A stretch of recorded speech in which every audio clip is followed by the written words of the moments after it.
ನಾನು ಒಬ್ಬ ರೈತನ ಮಗ. ರೈತರ ಜೊತೆ ಸದಾಕಾಲ ನಾವು ಇರ್ತೀವಿ.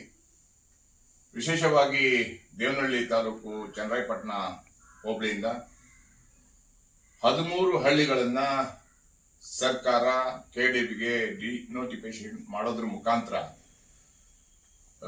ರೈತರ ಮರಣ ಶಾಸನವನ್ನ ಬರಲಿಕ್ಕೆ ಹೊರಟಿದ್ದಾರೆ.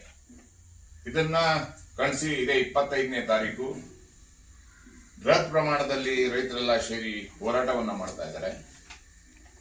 ನಮ್ಮ ಕಚೇರಿಗೆ ಬಂದಿದ್ದಾರೆ. ರೈತರು ಉಳಿದ್ರು ಮಾತ್ರ ಇವತ್ತು ದೇಶಕ್ಕೆ ಅನ್ನ ಅನ್ನುವಂತ ಮಾತಿದೆ. ಆದರೆ ಸರ್ಕಾರ ಇವತ್ತು ರೈತರನ್ನ ಒಕ್ಕಲೆಬ್ಬಿಸುವುದರ ಮುಖಾಂತರ ಅವರ ಜೀವನವನ್ನ ಬೀದಿ ಪಾಲ್ ಮಾಡುವಂತ ಕೆಲಸವನ್ನ ಮಾಡ್ತಾ ಇದೆ.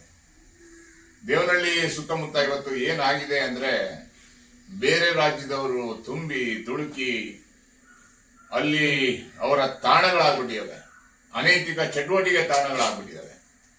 ಆದ್ರಿಂದ ನಮ್ಮ ದೇವನಹಳ್ಳಿ ತಾಲೂಕಿನ ರೈತರನ್ನು ಉಳಿಸ್ಕೊಳ್ಳುವಂಥದ್ದು ಪ್ರತಿಯೊಬ್ಬ ಕನ್ನಡಿಗನ ಕರ್ತವ್ಯ ಆಗಿರುತ್ತೆ.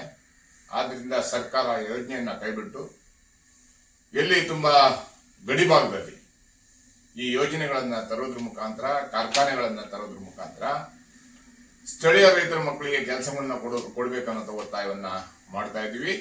ಇದೇ 25ನೇ ತಾರೀಕು ಹೋರಾಟಕ್ಕೆ ಕರ್ನಾಟಕ ರಕ್ಷಣಾ ವೇದಿಕೆ ಸಂಪೂರ್ಣವಾಗಿ ಬೆಂಬಲವನ್ನ ಕೊಡೋದ್ರ ಮುಖಾಂತರ ನಾವು ಅವ್ರ ಜೊತೆಲಿ ಹೋರಾಟದಲ್ಲಿ ಭಾಗವಹಿಸುವುದ್ರ ಮುಖಾಂತರ ನಾವೆಲ್ಲ ರೈತರ ಮಕ್ಕಳು ರೈತರ ಪರವಾಗಿ ಇರ್ತೀವಿ ಅನ್ನುವಂತ ಸಂದೇಶವನ್ನ ಕೊಡಲಿಕ್ಕೆ ಇಷ್ಟಪಡ್ತಾ ಇದ್ದೀವಿ. ಸರ್ಕಾರ ಈ ಕೂಡಲೇ ಯೋಜನೆಯನ್ನ ಕೈಬಿಡಬೇಕನ್ನೋ ಒತ್ತಾಯವನ್ನು ಮಾಡ್ತಾ ಇದೆ.